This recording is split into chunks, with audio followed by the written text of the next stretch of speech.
السلام علیکم ورحمۃ اللہ۔ عزیز طلبہ 10ویں جماعت کے، آج کے ویڈیو لیکچر میں ہم خواجہ غلام السیدین کی سوانح حیات کے بارے میں گفت و شنید کرنے جائیں گے۔ بعد ازاں جو اس کے حوالے سے ہمیں سبق پڑھنا ہے وہ ہے اقبال اور انسانیت۔ اقبال کا فلسفہ کیا تھا وہ ہم پڑھیں گے۔ تو ہم شروعات کرتے ہیں اس خواجہ صاحب کی زندگی سے۔ خواجہ غلام السیدین ایک نامور اور مستند ماہر تعلیم تھے۔ خواجہ غلام السیدین ایک پاپولر اور مشہور اور ایک سند یافتہ جو کہلاتا ہے مستند وہ ایجوکیشنسٹ تھے، ماہر تعلیم تھے،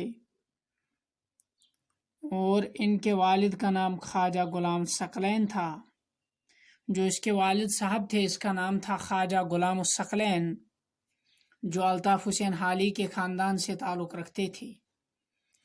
اگر ہم غلام ثقلین کے آباء اجداد کی بات کریں گے تو وہ الطاف حسین حالی کے خاندان سے ان کا رشتہ جا ملتا ہے۔ الطاف حسین حالی کون تھے اگر ہم اس کو دیکھنے کی کوشش کریں گے تو اردو ادب کے ممتاز اور اعلیٰ پایہ ادیبوں میں اس کا شمار کیا جاتا ہے، اور بحیثیت سر سید کے قلم کاروں میں یا ان کے رفقا میں الطاف حسین حالی کا قد خاصا اونچا اور بلند تھا، اور جتنے بھی اس نے کام کیے ان میں سب سے اہم وہ ہے مسدس حالی یا مد و جزر اسلام، جس کو پڑھ کر اردو کے یا مسلمانوں کے مصلح اور مصنف، مسلمانوں کے محسن سر سید احمد خان نے یہاں تک لکھا کہ جب قیامت کے روز خدا مجھے بتائے گا سر سید تو نے کیا لایا، تو میں اس سے بتاؤں گا کہ میں نے الطاف حسین حالی سے مسدس لکھوایا۔ تو پیارے بچوں، یہی ہے الطاف حسین حالی اور اس کی خاندان سے یہ خواجہ غلام ثقلین کا رشتہ ملتا ہے۔ خواجہ غلام ثقلین 16 اکتوبر 1904 کو پانی پت میں پیدا ہوئے۔ خواجہ غلام ثقلین پنجاب کے یعنی ہریانہ میں ایک جگہ یہاں پڑتی ہے آج پانی پت، وہاں پیدا ہوئے۔ صوبہ میں میٹرک سے BA تک ہر امتحان میں اول آئے۔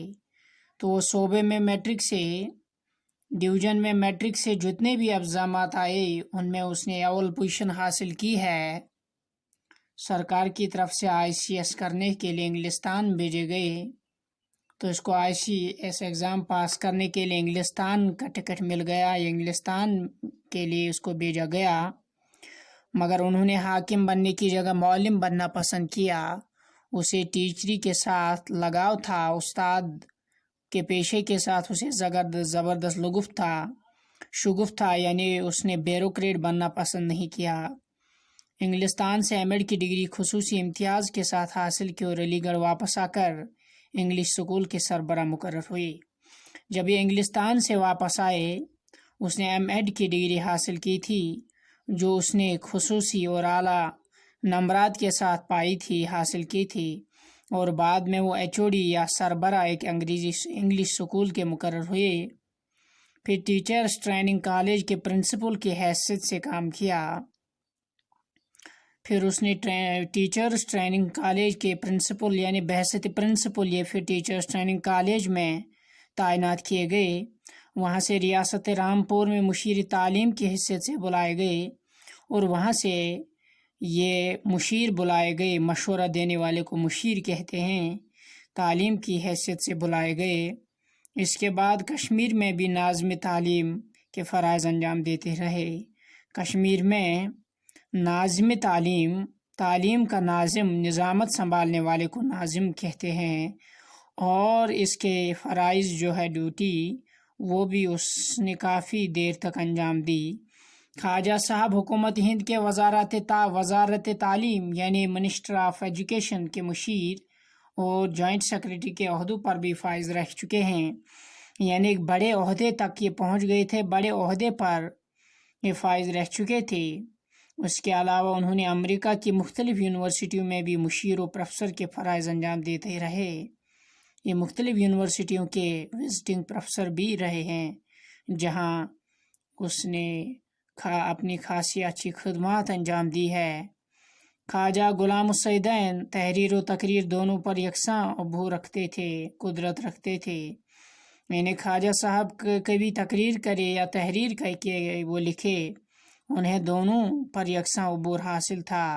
ادروائز کوئی شعلہ بیان مقرر ہوتا ہے تو کوئی تحریر میں عبور رکھتا ہے۔ ان کی تحریریں زیادہ تر انگریزی، جو اس کی تحریریں ہے وہ تو انگریزی زبان میں زیادہ شائع ہوئی ہے، اردو میں بھی اس نے کوئی کم نہیں لکھا ہے۔ روح تہذیب، آندھی میں چراغ، اصول تعلیم، قومی سیرت کی تشکیل وغیرہ ان کی مشہور کتابیں ہیں۔ قول و عمل یعنی جو کہتے اس پر عمل کرتے، دونوں کی حیثیت سے وہ ایک سچے معلم تھے، ایک سچے استاد تھے، جو زبان سے کہتے وہ کر کے بھی دکھایا کرتے تھے۔ یعنی یہ نہیں ہے کہ قول و عمل میں تضاد ہو، قول و فعل میں تضاد ہو۔ ان کی طبیعت کی شیرینی، مزاج کا اخلاص اور نوجوانوں کی خدمت و تربیت کا پرجوش جذبہ ان کی تحریر سے بھی ظاہر ہوتا ہے۔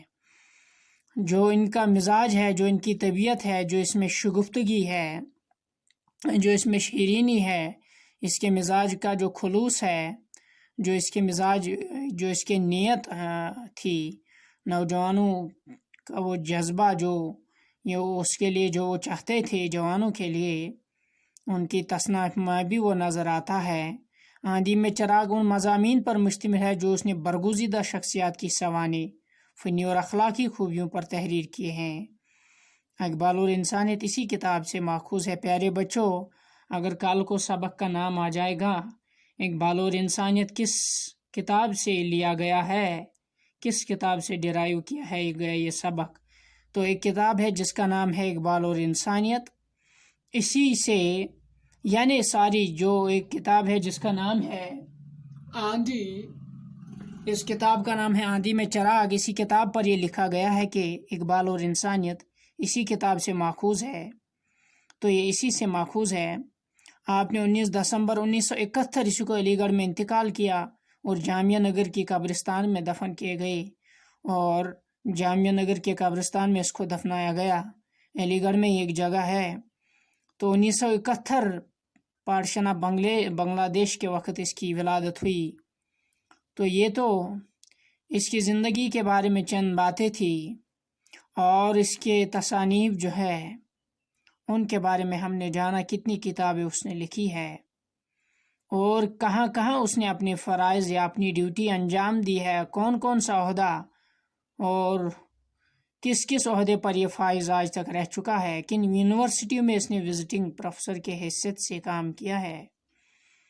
پیارے بچوں، اب جو اس کے حوالے سے اس سلسلے کی جو کڑی آپ کے سلیبس میں شامل ہے وہ اقبال اور انسانیت ہے۔ اقبال اور انسانیت کو اگر ہم دیکھیں گے تو اس میں پائیں گے ہم علامہ اقبال جو تھے، یا ہم کہیں گے کہ سبق میں خواجہ غلام السیدین نے علامہ اقبال کی جو شاعری تھی اور ان کی جو فکر ہے، اس کے چند بنیادی پہلوؤں کی اس سبق میں اس نے وضاحت کی ہے کہ علامہ اقبال کی جو شاعری ہے، اپنی شاعری میں وہ کس بات پر زیادہ بال سٹرس اور زور دیا کرتے تھے، اور ان کی شاعری میں جو بنی نوع انسان ہے اس کے لیے کیا پیغام ہے۔ تو اس سبق کے حوالے سے ایک بات یہ ہے کہ اس کے ذریعے ہم یہ بات پائیں گے کہ علامہ اقبال نے وحدت پر، ایکتا پر زبردست اپنی شاعری میں زور دیا ہے، جو ہم مثالوں کے ساتھ ملاحظہ آگے جا کر فرمائیں گے۔ اور خودی کا احترام کرنا اس نے اس سبق میں بتایا ہے، اور رواداری کو اپنانے کی بات اس سبق میں اس نے کی ہے۔ بردرہوڈ، فریٹرنیٹی اور انسان دوستی کو اس نے کس زاویے سے یہاں اچھالنے کی کوشش کی ہے۔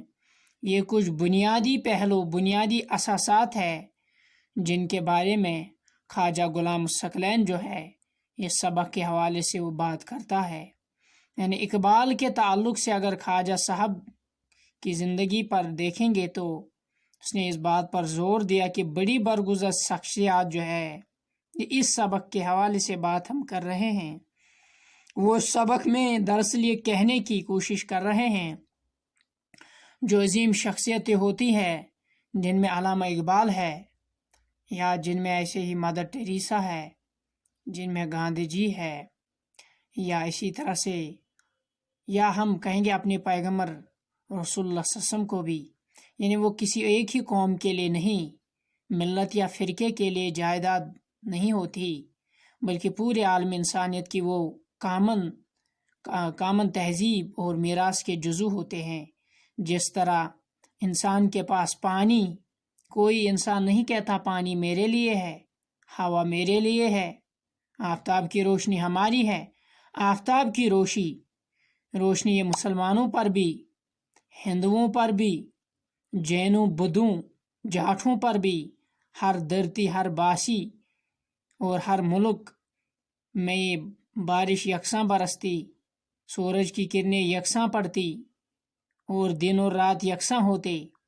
یعنی دراصل یہ سمجھانے کی کوشش اس سبق میں یہی کرے گا، یہ بھید بھاؤ کیوں، یہ آپس میں رسا کشی کیوں، آپس میں یہ لڑائیاں کیوں، یہ جھگڑے کیوں، اب یہ چیزیں ایک جیسے ہوں تو ہم کیوں نہیں ایک جیسے، یعنی یکساں طور پر حیات بخش ہوتے ہیں۔ اسی طرح علامہ اقبال جو ہے اس کے کلام اور ان کے فکر سے ہر شخص یکساں طور پر فیض حاصل کر سکتا ہے۔ اس میں کسی قوم کے لیے خاص پیغام نہیں، ان نسل یا مذہب کی کوئی تشخیص نہیں۔ اور آج حقیقت میں وہ ہمیں اس سبق میں یہی سمجھاتے ہیں کہ آپ تنگ نظری سے باز آؤ، نسلی حسد سے باز آؤ، آپ پریجوڈائس اور تعصب پرستی سے باز آؤ، دل و دماغ کے دروازے کھول دو، اور تاکہ اس سماج میں محبت پنپ سکے، محبت جو ہے وہ سامنے آ سکے۔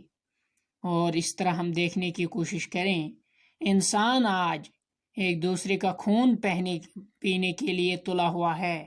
اگر ہم کوشش کریں گے تو ہم اس کو خود روک سکتے ہیں۔ لہذا علامہ اقبال نے ہمیں بتایا کہ سائنس جو ہے اس کو ہم انسانوں کی سیوا کے لیے کس طرح استعمال کر سکتے ہیں، اس کو کس طرح ہم لوگوں کی خوشحالی اور پراسپرٹی کے لیے استعمال کر سکتے ہیں۔ اور علامہ اقبال نے ہمیں بنیادی طور پر یہی بات اس سبق میں اس نے باور کرانے کی کوشش کی ہے کہ ایک صالح سماج جو ہوگا، صالح سوسائٹی جو ہوگی، اس کے لیے جو بات ضروری ہے وہ یہی اپنی خودی ہے اور دوسروں کی خودی کا احترام۔ یعنی جہاں انسان اپنے آپ کی چیزوں کو پسند کرتا ہے، وہاں یہ دوسروں کی خودی کو بھی پسند کرتا ہے، وہاں دوسروں کو بھی یہ پسند کرتا ہے۔ تو ہمیں دوسروں کو وہی احترام عزت دینا چاہیے جو ہم خود کو احترام اور عزت دیتے ہیں۔ تو پیارے بچوں، نیکسٹ ویڈیو لیکچر میں ہم اس سبق کو شروع کریں گے انشاءاللہ۔ السلام علیکم۔